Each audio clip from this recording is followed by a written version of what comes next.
Hello বন্ধুরা, আজকে আমার পার্টটাতে কাজ হচ্ছে, বার্থডে পার্টির কাজ। তো দেখুন, সব মেয়েরা সুন্দরভাবে সার্ভিস দিচ্ছে গেস্টকে, কোনো প্রবলেম নেই। সবাই খুব সুন্দর কাজ করছে। কি বলুন তো বন্ধুরা, যখন কেউ আগে এগিয়ে যায় তখন তার অনেক শত্রু হয়ে যায়।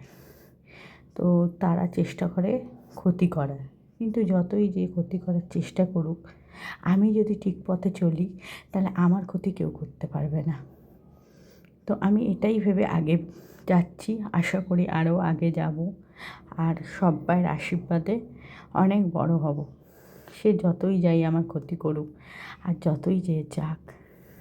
আপনি একদিন না খেয়ে থাকলে আপনাকে কেউ বলবে না আপনি না খেয়ে আছেন, কিন্তু আপনি যদি একদিন সফল হয়ে যান তাহলে আপনার পিছনে অনেক লোক আছে কথা বলার, অনেক লোক চেষ্টা করবে আপনার ক্ষতি, কিন্তু যে যতই চেষ্টা করুক তাতে কিছু হবে না।